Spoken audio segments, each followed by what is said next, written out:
రజనీ గారు మా చెల్లె, గతంలో చాలా మంచి పరిచయాలు ఉన్నాయి, తనంటే నాకు చాలా అభిమానం.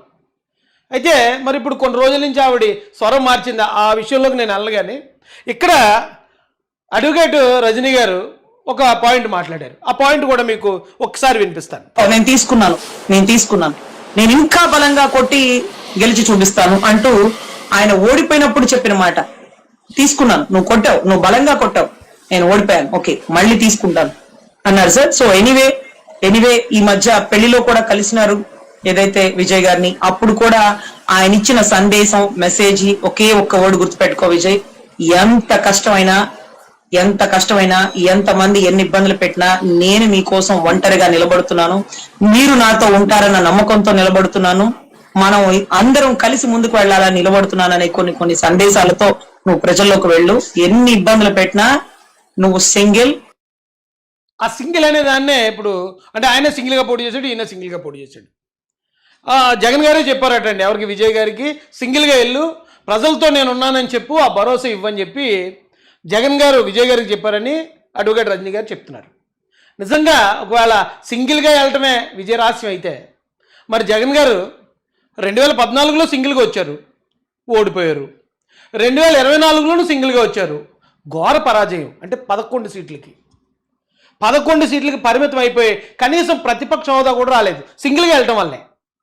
ఇప్పుడు ఆయన సింగిల్ సింహం అంటే సింగిల్గా వెళ్ళిన ప్రతిసారి నెగ్గునోడిని అనాలి, కానీ సింగిల్గా 3 సార్లు వచ్చి 3 సార్లు 2 సార్లు ఓడిపోయినోడిని మనం సింగిల్ సింహం అని ఎలా అంటాం? అది ఎలా గొప్ప అనేది నా ఫస్ట్ ప్రశ్న అండి. రెండోది, పొత్తుల్లో వస్తున్నారు అనేది విపరీతంగా వైరల్ చేస్తున్నారు. అయితే నిజానికి జనాలకి దేవుడిచ్చిన వరమానాలో శాపమానాలు తెలియదు, కానీ మరుపు అనేది ఒకటి ఉంటుందండి, మర్చిపోతాం. జరిగిన విషయాలన్నీ ఒక నెల గడిచేసరికి, ఓ 2 నెలలు, ఓ సంవత్సరం గడిచేసరికి అన్నీ మర్చిపోతుంటాం. ఈవేళ కొద్దిమంది ఈ వైసీపీ పేటీఎం బ్యాచ్ ఎవరైతే ఉన్నారో వాళ్ళు చేస్తున్న ఈ విస్తృత ప్రచారాన్ని నమ్మి కొద్దిమంది అరే అనవసరంగా పొత్తులు వెళ్ళకుండా ఉంటే తెలుగుదేశం ఒంటరిగా సీఎం అయిపోయినేమో, లేకపోతే పవన్ కళ్యాణ్ గారు ఒంటరిగా సీఎం అయిపోతుండేమో అనే ఆ ట్రాప్లోకి కొద్దిమంది తెలుగుదేశం కార్యకర్తలు పడుతున్నారు, కొద్దిమంది జనసేన కార్యకర్తలు పడుతున్నారు. పడొద్దండి, ఎందుకంటే అప్పుడు పరిస్థితులు మళ్ళీ ఒక్కసారి గుర్తు చేస్తాను మీకు. వాళ్ళ పొత్తు నిర్ణయం ఎప్పుడు తీసుకున్నారు, ఎందుకు తీసుకున్నారు? ఏమంటే నా తెలియక అడుగుతాను, సింగిల్గా 175 నియోజకవర్గాలు పోటీ చేయడానికి పవన్ కళ్యాణ్ గారికి ఇష్టం లేదా? ఆయనకి ఏమన్నా కష్టమా? ఆయనకి ఏమన్నా నష్టమా? లేదు, సింగిల్గా 175 నియోజకవర్గాలు పోటీ చేయడానికి చంద్రబాబు నాయుడు గారికి ఏమన్నా ఇబ్బందా? దానివల్ల ఏమన్నా నష్టం వస్తుందా? ఎందుకని దాదాపు 30 ఎమ్మెల్యే సీట్లు, ఎన్నో కానీ ఎంపీ సీట్లు చంద్రబాబు నాయుడు గారు ఎందుకు ఇచ్చేయాలి ఇతర పార్టీలకి? అలాగే పవన్ కళ్యాణ్ గారు కూడా 21 సీట్లతో సర్దుకుని మిగతా సీట్లన్నింటిలో కూడా మన వాళ్ళు సపోర్ట్ చేయండి అని ఎందుకు చెప్పాలి? అరే అందరికీ 175 పోటీ చేసుకునే అవకాశం ఉంది. బీజేపీ కావాలంటే బీజేపీ పోటీ చేసుకోవచ్చు, టీడీపీ 175 పోటీ చేయొచ్చు, జనసేన 170. అలా పోటీ చేస్తే ఇంకా ఇప్పుడున్న ఈ తల్లప్పులు కూడా ఉండపోను కదా. ఎగ్జాంపుల్, నేను తెలుగుదేశం అనుకోండి, తెలుగుదేశం గురించి చెప్తున్నానండి. ఏదైతే పొత్తుల సీట్లు కూటమి పార్టీలకు కేటాయించారో ఆయా ప్రాంతాల్లో ఉన్న తెలుగుదేశం ఇన్ఛార్జీలు, తెలుగుదేశం కార్యకర్తలు అసంతృప్తితో ఉన్నారు కదా. ఆ బాధ కావాలని ఎవరైనా నెత్తిమీద పెట్టుకుంటారా? ఆ ఇబ్బంది ఎవరైనా కావాలని చంద్రబాబు నాయుడు గారు ఎస్ నాకు ఈ ఇబ్బంది కావాలని ఆయన కోరుకుంటాడా? అలాగే 21 సీట్లకి ఎందుకు నువ్వు పరిమితం చేసావు, నువ్వు ఇలా చేయకుండా ఉండాల్సిందని చెప్పి జన సైనికులు సూటుమోటు మాటలన్నీ పొడుతూ ఉంటున్నారు పవన్ కళ్యాణ్ గారు. కొద్దిమంది ఆయనకి ఏమైనా ఇష్టమా? ఏ వైసీపీ వాళ్ళది చెప్పక్కర్లే, విపరీతంగా వాళ్ళు ఎలా మాట్లాడతారో అందరికీ తెలుసు. ఈ మాటలన్నీ పడ్డం వాళ్ళకి ఇష్టమండి, వాళ్ళు సంతోషంగా చేశారా? అదొకసారి చెప్తానండి. అంటే మా కామెడీ కింగ్ పేరుని ఆయన కూడా వచ్చాడు, విజయం చూసి నేర్చుకో అంటున్నాడు. అలాగే పవన్ కళ్యాణ్ గారు గతంలో మాట్లాడిన కొన్ని మాటలు వేశాడు, అంటే నేను ముఖ్యమంత్రి అవుతానని ఆయన చెప్పింది, ఇంకెంతకాలం పల్లకిలు మోయాలి అని చెప్పిన వీడియో మరోటి వేసుకుంటూ వచ్చాడు. చివరికి వచ్చేటప్పటికి ఎస్ మనం పొత్తులో వెళ్ళాలి అని పవన్ కళ్యాణ్ గారు చెప్పింది వేశాడు. అన్ని మాటలు మారడానికి కారణం ఉంది కదా. కారణం ఉన్నప్పుడు ఖచ్చితంగా మనిషి మారతాడు కదా. అరే చలికాలం వచ్చిందంటే దుప్పటి కప్పుకుంటాం, ఎండాకాలం వచ్చిందంటే దుప్పటి తీసేస్తాం కదా. అదే లేదు, నువ్వు చలికాలంలో దుప్పటి కప్పుకున్నావు కాబట్టి ఎండాకాలంలో కూడా నువ్వు రగ్గు కప్పుకుని పడుకో అంటే ఏం పద్ధతి ఇది? పరిస్థితులను బట్టి మనిషి మారతాడు కదా. మారకుండా ఎప్పుడు ఒకలాగా ఉండడానికి శిలా విగ్రహం ఏంటి? అయితే ఆ పరిస్థితులు ఏంటనేది కూడా మీకు తెలియజేస్తానండి. ఏమంటే ఎవరి పొత్తు లేకుండా సింగిల్గా పోటీ చేసి సీఎం అయిన మునగాళ్ళు అట్టండి. ఖచ్చితంగా విజయ్ గారిని మొనగాడని అనాల్సిందే మనం. ఎందుకంటే ఆయన ఉన్న ఆ రాష్ట్రంలో ఆ పరిస్థితులు తట్టుకుని ఆయన ఎన్ని ఇబ్బందులు ఫేస్ చేయడం మనం చూసాం.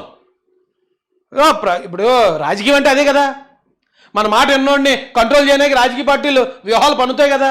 ఆ పన్నిన క్రమంలో ఐటీ రైడ్ జరిగాయి, ఇబ్బందులు పడ్డాడు. అలాగే ఫ్యామిలీ ప్రాబ్లమ్స్ వచ్చాయి, తొక్కిసలాట జరిగినప్పుడు కేసులు అయ్యాయి, సిబిఐ ఎంటర్ అయింది. బోల్డ్ అని పడ్డాడు, నిలబడ్డాడు, తట్టుకుని ఇవాళ ప్రజల మనసు గెలుచుకున్నాడు. సీఎం సీట్కి ఆల్మోస్ట్ దగ్గరకున్నాడు. అంటే ఎన్నో ఇంకా 10 సీట్లు తేడా ఉన్నాయన్నారు కాబట్టి ఇంకా కన్ఫర్మ్ చేసి చెప్పట్లేదు. మునగాడే కాదని ఎవరన్నారు? కానీ ఇక్కడ ఎందుకు ప్రతిదానికి మనం కంపారిజన్ ఎందుకు? ఎవరు సీనియర్ వీళ్ళిద్దరిలోని? జగన్ గారే సీనియర్ కదా, 14 నుంచి ఉన్నాడు. ఈయన పార్టీ పెట్టి రెండు సంవత్సరాలు అయింది. ఒకవేళ పోల్చుకోవాల్సి వస్తే ఎవరితో పోల్చుకోవాలి? అరే విజయ్ గారి అభిమానులు, విజయ్ గారి కార్యకర్తలు జగన్ గారితో వాళ్ళు పోల్చుకోవాలి. మీరెందుకే వాళ్ళతో పోల్చుకున్నారు? జగన్ గారి సీనియర్ కదా. సీనియర్ అయి ఉండి కొత్తగా జూనియర్, ఇప్పుడు కొత్తగా రాజకీయాల్లోకి వచ్చిన ఒక నాయకుడిని ఆయనతో పాటు పోల్చేసుకుని ఎందుకు ఈ సునకానందం? ఎందుకు పాపం జగన్ గారిని ఇలాగ అవమానిస్తారు? ఎందుకు? తప్పు కదండి. వాళ్ళు పోల్చుకోవాలి, వాళ్ళు పెట్టుకోవాలి. జగన్ గారితో ఈయన ఫోటోలు తీసుకుని మా విజయ్ గారు జగన్ గారితో ఫోటో దిగారని చెప్పి వాళ్ళు టీవీకి వాళ్ళు అక్కడ పెట్టుకోవాలి. మీరు తెచ్చి పెట్టకూడదు. ఇక్కడ అసహ్యంగా ఉంది. అంటే ఎక్కడైనా ఒక చిన్న విజయం వస్తే ఆ విజయాన్ని మనం క్లైమ్ చేసేసుకుని మన వాళ్ళు అంటే ఏంటంటే జగన్ గారి ఫోటో అంట ఇలా చూపించారు విజయ్ గారు, అందుకని గెలిచేసాడు. అది చెప్పడానికి కాస్త వాస్తవానికి దగ్గరగా చెప్పండి. ఏదైనా చెప్తే నిజమంటావా అనిపించేలాగా ఉండాలి. ఆ రోజున ఆయన ఆ యాత్ర చేస్తున్నప్పుడు ఆ బండి మీద ఉన్నప్పుడు యశ్వరావు ఫోటో ఇచ్చారు, పైకెత్తి చూపించాడు. అంబేద్కర్ ఫోటో ఇచ్చారు, పైకెత్తి చూపించాడు. ఇంకొక నాయకుల ఫోటో ఇస్తారు, పైకెత్తి చూపించాడు. అలాగే ఈ విజయ్ గారు జగన్ గారు కలిసి ఉన్న ఫోటో ఎవరు ఇచ్చారు అభిమాని, జస్ట్ పైకెత్తి చూపించాడు. ఆ పైకెత్తి చూపించడం వల్ల గెలిచేసిందంటే తప్పు కదా. ఇలాంటి తప్పుడు ప్రచారాలు చీప్ అయిపోతున్నారు కదా. ఇంకాని ఇప్పుడు ఇక్కడ మీరు ఎదుర్కోవాలంటే ఇక్కడ మీరు ఆంధ్రాలో ప్రతిపక్షం లేదనుకోండి హోదా, అయినా కానీ ఇక్కడ పార్టీకి ఉన్నారు కదా. ఇక్కడ చంద్రబాబు నాయుడు గారు ఏమన్నా ఆ తప్పులు చేస్తే, అవకతవకలు చేస్తే బయట పెట్టాలి. మీరు లోకేష్ గారు ఏమన్నా తప్పులు చేస్తే బయట పెట్టాలి.